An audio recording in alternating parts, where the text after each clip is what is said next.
Hey everyone, Nick Yuskevich back with Daily Fantasy Winners, bringing you this edition of Tee to Green, and it is for the RBC Heritage, a tournament that is down in Hilton Head, South Carolina, specifically the golf course of Harbor Town. It is a course that players either seem to love or they seem to not like so much. If you are any kind of a golf fan and you read golf articles or listen to podcasts and things of that nature with some of the different players, and if they get asked, like, what is their favorite golf course or what is their least favorite golf course, Harbor Town comes up a lot on to answer both of those questions.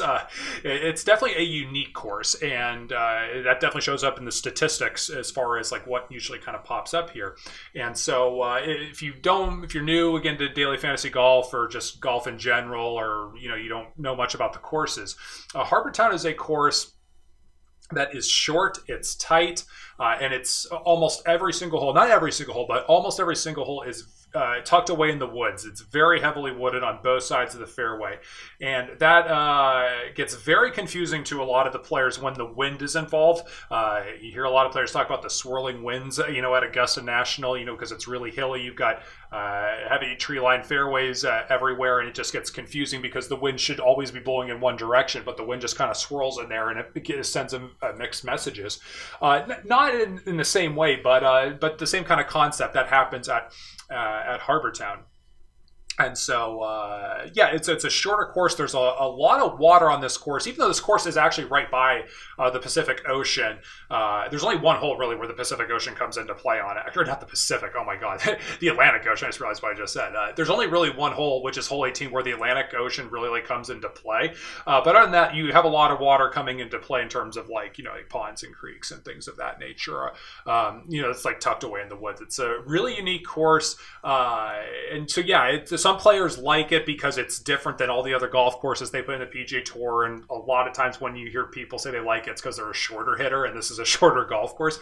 And then you'll hear some of the bombers that are a little bit more inaccurate off the tee say they don't like it as much, and so there could be some bias there. And then some will come at it from an actual like architect design standpoint and everything like that. And so, but in any case, moving on from that, though, but just from talking about that, but this is a golf course where strokes gained approaching the green definitely shows up here. But it's also a course where strokes gained putting definitely shows up here as well.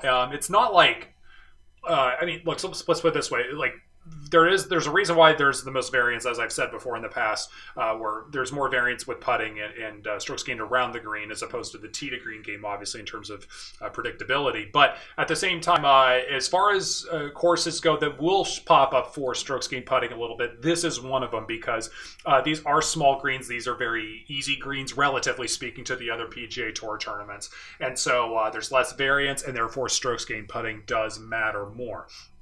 And so those are kind of the two things we'll look at. Strokes gained off the tee does not really show up here at all. It's probably like the I don't know if it's the most least important. That's a terrible wording on my part. I don't know if it's the least important of all the tournaments on the PGA Tour, but it's up there. If it's not the least important. So take a look at the strength of the field. Like I said, it's usually a weaker field, but it's not. It's actually stronger, I think, depth-wise. If you go all the way down from Dustin Johnson at 12K all the way down to like kind of the low 7K range, really, on DraftKings. It's a very deep field. It's not like a top-heavy field by any means. It's not a major championship quality field at all. But we get some pretty good names in here. And so from a strategy standpoint here, real quick, before I jump into the top golfers, is that I think there are a lot of different ways you can go about making your lineups because this field is so deep. And I'll just scroll down here to show you guys. Just follow along here with this column right here on DK odds per dollar. You'll see, obviously, we've got Dustin Johnson, Paul Casey at 10.5, 6.5, Matt Kuchar 5.0. But starting here with Mark Leishman at 3.7, you will see how balanced the odds per dollar is starting here with Leishman as we just kind of scroll down here.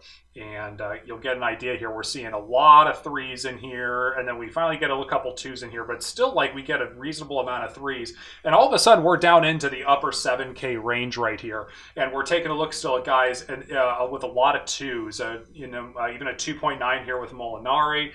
We scroll down here, we finally get a few more ones, and then hey, we even got like a 3 with Schneiderjans or Schneiderjans. I think it's Schneiderjans, but I might be wrong on that. I should know. He's a really good player. Actually, usually like him more often than not. So, I keep scrolling down here, and we've still got some 2s in here, and then finally some 1s, and then we're down here in the lower 7K, but still like. Even down here in the lower 7K range, like we're still getting some pretty good players. Like on a rebound, like here he's honestly a pretty good player in my opinion. His odds per dollar aren't even very good here at a 0.9. Wesley Bryan's the defending champion at RBC Heritage, and therefore he got into the Masters last week actually, because he won this event last year.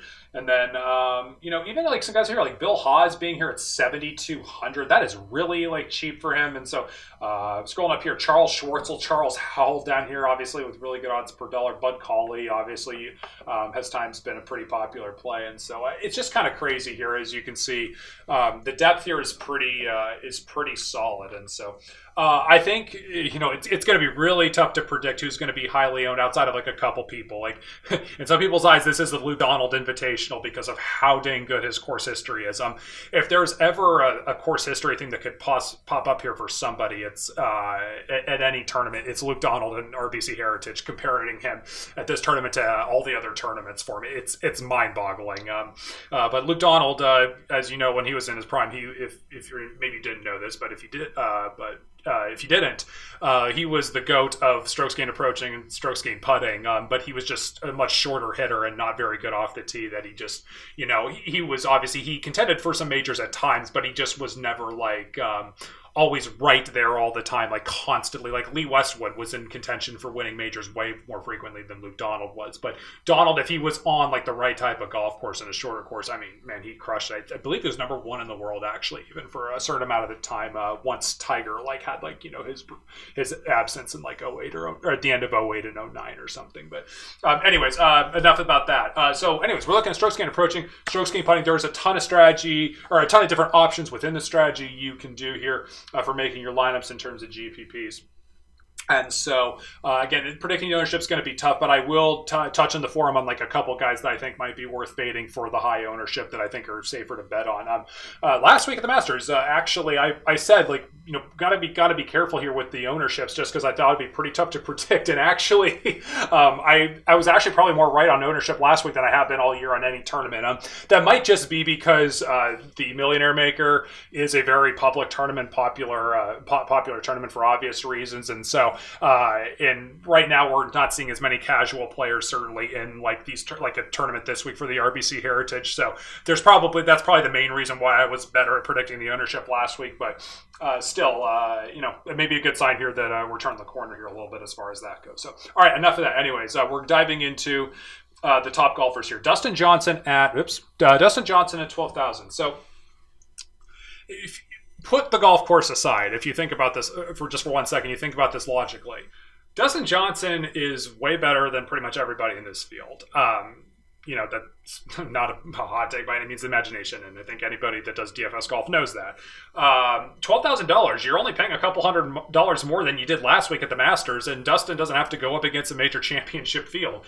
And obviously DraftKings, with the way their pricing works, they usually don't go more expensive than $12K. So it's a pretty kind of obvious thing here. It's like, yeah, why the heck wouldn't I play Dustin? Honestly, though, and if this were at any other golf course, I would agree with this, that you should just go ahead and play Dustin. There's two things I really don't like here, though, for Dustin coming into this week. One, it's the week after a major championship. And I'm not saying he'll mail it in by any means of the imagination, but usually these top players, when they are playing, usually the top players take the week off after the major championship, and Dustin is playing in this event for the first time since 2009 because he now has a sponsorship with RBC. And I'm not saying Dustin isn't motivated this week or he's just not going to try. I'm just saying the prep for this tournament is not going to be nearly the same as it would be for like even, not only like a major or WGC, but maybe even just for like one of the better PGA Tour tournaments. I mean, all the prep goes into the Masters for DJ. And he hasn't played this since 09. And for whatever it's worth, DJ's played in this tournament twice back in 08 and 09.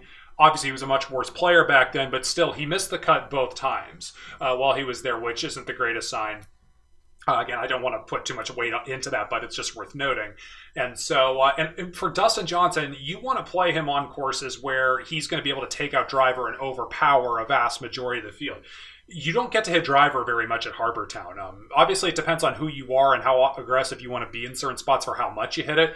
Some golfers just only hit it a handful of times. I think golfers have even sometimes just pulled the driver out of the bag and just hit like, you know, a 3-wood and have like a 3-wood in a utility club, or just go like 3-wood and, you know, 2-iron or something, and then just you know, just iron down and then just have like a bunch of wedges or something. Like, I'm sure players have done that, but you know, some people will be a little bit more aggressive than others. But again, this is not a golf course Dustin's going to be able to overpower. So really, you're saying it's like, okay, so does Dustin have like an extremely good putter or an extremely good approach game?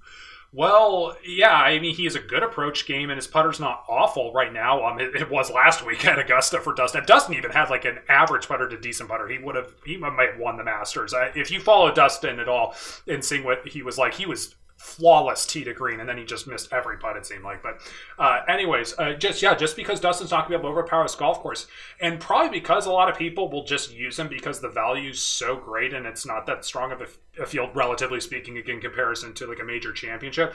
I actually think you're better off going a different route here in GPPs other than Dustin. That's just not my favorite spot. And again, if this were not a week after a major and at like a golf course where he could just hit driver most of the time, then I would just say all in, play Dustin, don't think about it. This is just kind of one of those exception spots. So moving on to Paul Casey. The only thing I don't like about Paul Casey, and I am almost pro Paul Casey like at every single tournament. The only thing I can say I maybe don't like as much about Casey is he's not the greatest putter, and strokes gained putting matters here a little bit more. And that's not like the greatest reason in the world. That's really the only thing I can bring up with him, other than the fact that you're paying $11,300 for him. That's kind of a lot. You know, if this were a different tournament here, I think if this field strength was a little bit stronger, Casey would be probably more like $10,000. And some of these golfers you're seeing down here, their prices wouldn't change much. And I think you'd be getting better value on the odds per dollar with Casey if there were just a couple more top players in this field. So $11,300 is kind of expensive for Casey. And again, like the putting thing I mentioned, it's not like the greatest reasons in the world. But again, this field just is so deep. I'd probably look elsewhere again if you're only making a couple GPP lineups. Again, like I said, I get a little, it gets a little tough here just because I know some people make only a couple GPP lineups and some make a ton. So I try to speak a little bit in general terms, just as far as like how I like the players and kind of let you make your own decisions based upon how many lineups you're making. But so yeah, but if you're making a couple lineups only, I'm probably leaning another direction. Matt Kuchar, I'm actually probably leaning in another direction there as well. The one thing what's interesting about Kuchar here is in terms of the strokes gained statistics, he's 70th overall this year, 124th in tee to green. He's been better at approaching the green than off the tee, but still he's only 89th approaching the green, and that's pretty bad for Kuchar. Obviously, he was playing. Now, the one thing I have to mention here is that for strokes gained statistics, you should know the Masters does not have shot link, so there's no strokes gained statistics for the Masters being factored in here at all. And from a pure eye test standpoint and looking at greens and regulation, I actually forgot to double check that, but just Kuchar did seem to play better last week, obviously, in terms of, you know, hitting greens and playing tee to green, but it still wasn't as sharp as we usually see it from Kuchar, hence why he was like 1 minute Kuchar's making 4 birdies in a row, and the next minute he's going, you know, shooting 2 over on a 9 or something like that. So I still think Kuchar's a little bit rusty there. And Matt Kuchar, if I pull up the putting regression tool here, Matt Kuchar minus 0.340 here in the strokes gained putting model. And for Max's model, actually, I found this really interesting. He has Kuchar all the way down at a 0.599, or so-called 0.6. And if we just scroll down here, that is actually way far down the list here, as you can see. I'm not exactly sure what number it is. I didn't calculate it, but it's like, you know, that looks about top 40 to me, or so maybe top 30 or something like that. And I'm not saying here that Kuchar is only like the 30th to 40th best player necessarily, but with Max's model, and that it weighs a little bit more toward the 2018 numbers, it does kind of tell you that Kuchar right now hasn't been as sharp this year in years past. And not to say Kuchar's on the decline necessarily, but he is getting up there in age a little bit, and I think it is reasonable to think that not guaranteeing this, but I think it is reasonable to think it's possible that we're like seeing the last like stages of like Kuchar's prime, if you will, because Kuchar was a really late bloomer actually in terms of finding success on the PGA Tour. And actually, Matt Kuchar here, I don't know why I'm pulling this up on this one. Matt Kuchar, he's 39, so. And I just wanted to double check his age. So he's getting up there a little bit. I mean, look, Phil's playing outstanding golf. There's no reason why Kuchar couldn't continue to play well, but I'm just saying it is a possibility there for him. And so not my favorite play just because of the statistics this year and everything like that. And I actually think Kuchar will get some decent ownership in this tournament just because it's Matt Kuchar and he always gets ownership. And so Mark Leishman at 10,300. I actually kind of all the guys at 10K and above, I kind of like Leishman the most just for GPPs. The main reason being that Mark Leishman is 35th in strokes gained approaching the green. He's kind of got the best, well, not the best approach game comparison to Paul Casey, but Leishman is got a pretty good, is still a pretty good approach game. And then also in the strokes gained putting regression tool, he's only actually a slight positive regression. I thought it was actually a little bit more than that. But as far as Max's model, what does he have Leishman at? I mean, 0.851, that's pretty high. So that's actually about top 15 or so this year. That's pretty solid. And everything like that. And Leishman is the type of golfer that usually does not have like a course that doesn't fit him because, Leishman, he's very good at adapting to the golf course. And we've seen him play well at courses like Torrey Pines, and we've also seen him play well on like shorter, tighter golf courses. He's a very well-rounded golfer, and he's got a very strong approach game. And I actually don't think Leishman will get as much ownership as some of the guys like above him, like Kuchar and Casey and certainly DJ. And, the odds per dollar should certainly reflect that based upon the price you're paying for him. 10,300 is slightly maybe on the expensive side for Leishman, but still, I think but at the same time, I would actually maybe say Leishman. If you ask me who do I want Leishman, and I can pick any other golfer here below him, I just straight up and not worrying about price, I'd probably pick Leishman. So I can't really argue the price actually too much. So just from a GPP perspective, I do think Leishman is the best option of the guys above 10K. I don't want to stop here at 10K because I feel like I haven't given you much, and I kind of buried the lead a little bit in this video. And just to say, while I do think that there are many strategies you can go with here in GPPs, I actually think the best strategy you could go with potentially is just start your lineup. Maybe you could start it as expensive as like lower 9K range, but I think you could even start it even like the mid 8K range. You could or start your lineups here with I'll tell you this right now. I mean, I'll get into this more in the forum, but Emiliano Grillo, I'm gonna like him quite a bit here for this week, and I think you could even start your lineup with him and just load up on a few guys here in this 8K range. Well, maybe not. You can start your lineup with him, but grab one of these guys here in the lower 9K range and then go to Grillo and then wrap it up here with like around 8,000 here, like Kevin Chappell, Zach Johnson type of a thing. And I haven't fully dove into the 7K, into the 7K range and 6K range yet, just to kind of like figure out the ownerships and all that type of stuff. But I do think that's a very reasonable strategy because not many people do that. A lot of people always will start their lineup with just somebody of like 10K and above, or at least upper 9K. And so I think it's a really good contrarian strategy in that, heck, you could probably use all $50,000 starting your lineup with somebody in the lower 9K range, and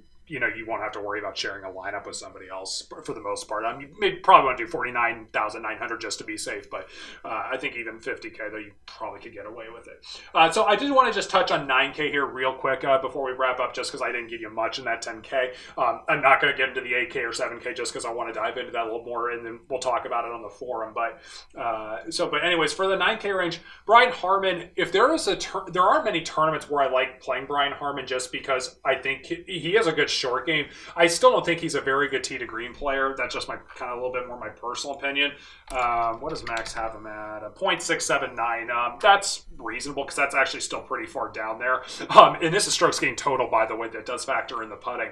But I don't even know if I even have him that high because I'm not quite as much into Harman. But the other thing about Harman is, if you look at him here in the putting regression tool model, this is Danny's minus 0.46. So usually there aren't many tournaments where I like Brian Harman because of the things I mentioned. I think he's overpriced here, and this putting regression thing is not a good sign. But the one thing I will say that's pro Harman for this week is that putting is his thing, and this is a tournament usually where strokes gained putting matters more. So if Harman actually is on his game this week, tee to green, and he's able to, you know, kind of play the target golf around the golf course, and the this is a course where he could light up with his putter. So Harman, it does have like a reasonably decent chance at winning this week, but there are enough negative things just between price and the negative regression here that his putter has been running this hot already that I'm just not like, I'm not really recommending him that much. It's really hard for me to. If Harman was priced maybe more down in the upper 8K range or something like that, and his odds per dollar like wasn't super high and I had to worry about an ownership thing, then I'd be recommending him more. But yeah, like I said, 9,800, putter's running particularly hot, not that great of a tee, like even necessarily a strokes gained approach player. Gonna probably pass on that one. Webb Simpson, 9,400, getting very good value here on DraftKings, as you can see with the salary diff of 2,100. But the one thing here with Webb Simpson, definitely, this is pretty simple. Strokes gained putting regression model, minus 0.87. Webb Simpson is putting amazingly this year. This is like, I mean, this is probably the most non-talked about thing in the DFS PGA world, is that Webb Simpson has a really good putter this year. I guess it's because Webb Simpson hasn't been at the top of like a ton of leaderboards, maybe because the tee to green game has taken a slight back seat to it. He's actually 109th off the tee this year. That's probably a good chunk of the reason why. But yeah, he's 10th in strokes gained putting. That's nuts for Webb Simpson. So the one thing I'll just comment on for Webb in regards to that is, I do think it is possible, and I've been actually having this discussion with Danny and Max more recently, and not that I have like a really hardcore conclusion on it yet, but it is fascinating trying to track some of these guys who were who used to putt with the anchored putters, and then they obviously had to go away from them since the PGA Tour banned them. I think it was 2 years ago. It was 2 or 3 years ago. I can't remember. And so you saw guys like Adam Scott, Keegan Bradley, Webb Simpson. Some of these guys were who were particularly struggled with their putters there once that the ban of the anchored putter happened. And I don't know how long it would necessarily maybe take for somebody to improve, but I will say it's definitely reasonable to think that just because they ban somebody from using the anchored putters doesn't mean they can't improve at some point after some time. And so I'm definitely open to the possibility that Webb Simpson has improved with his putting, and that he's not as bad as this minus 0.87 suggests, because we're talking, most of that data is actually taking in his first couple of years when he was trying to use the normal putter and not being able to use the anchored putter. But now that he's had some experience, I'm willing to buy that he's actually like a little bit better. The thing is, I'm just not buying he's 10th in strokes gained putting. That's just way over the top. So, and that's why the minus 0.87, I just say, yeah, that's way too much for me. And so if it was like a minus 0.2 or something like that, or 0.3 maybe even, I wouldn't think much of it. I call it average or call it a wash, and that's fine. But at 10th, that's just too much. And Webb Simpson's not usually historically known for his putting. And so this is not one where I'm not in love with him in that regard. But the one thing I will say also is Webb Simpson is a very good strokes gained approaching the green player. He's 27th. So take that information for what you will. He, again, like I said, not my favorite play because of the putting thing, but you know, for GPPs, like, it's not the worst play in the world either. Not a horribly strong opinion there. But moving on here to Ian Poulter and Patrick Cantlay. These are the two guys I probably like the most as far as the lower 9K range. Probably particularly Ian Poulter. I'm like the most pro Poulter person, I feel like. At least maybe like in the DFS golf world, it kind of seems like a little bit, when at least as far as the content goes. But in any case, Poulter, his strokes gained approaching the greens off the charts right now. What is there? Not off the charts, but it's really good. Where is he at right now? He is 18th in strokes gained approaching the green. Very good tee to green this year. His putter has been ice cold for the most part this year. I think I mentioned this in a previous video. His putter, he's what is it? 0.2 positive to regression. Yeah, he's been a little below average, and he's usually about an average putter, slightly above average. That's interesting. We're predicting him to be slightly below average for some reason. That actually, I'm not sure why that it says that. That actually number should be slightly positive. I'm not sure why. So this regression number is actually probably closer to like a 0.3 to be honest. It should be a little bit higher. Anyways, Ian Poulter, interesting note if you didn't catch it whenever I said it on like a previous episode. He's got the Medina putter back, the one where he used it to basically rip the United States' hearts out in the Ryder Cup in 2012. He brought it back out at Houston, and he won the Houston Open a couple weeks ago to get him into the Masters.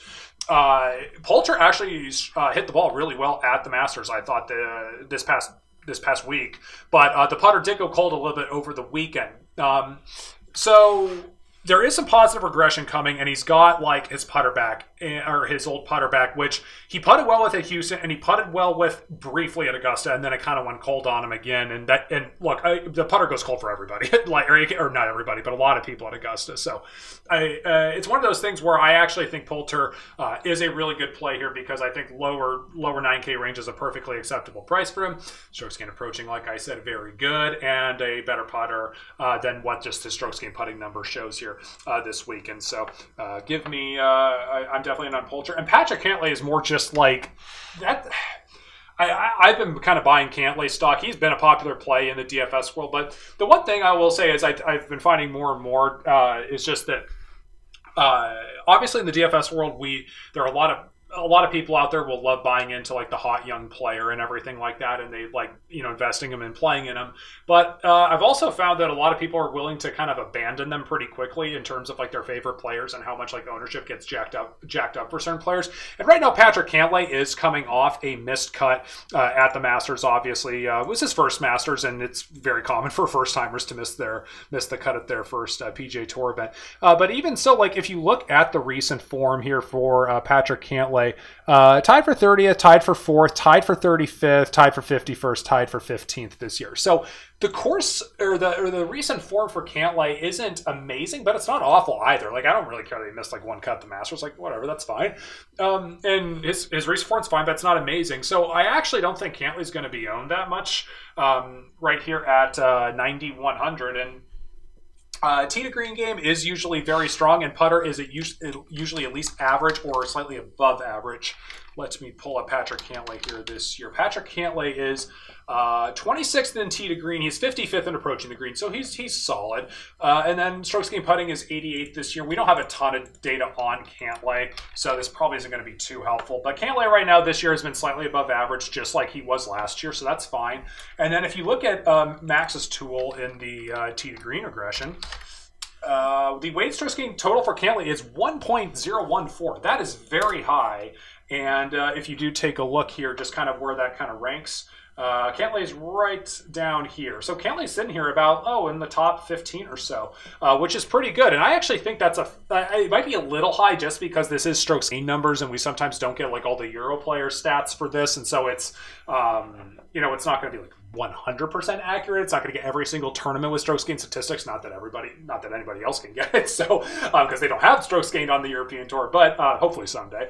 But I do think that I do like what Max has here though, with Cantlay being at a 1.014, because his talent really is that good. He's a very he's been very good as a younger player growing up, and like a very highly touted prospect, if you will. And so in any case, Cantlay and Poulter are my two favorite guys in the lower 9K range.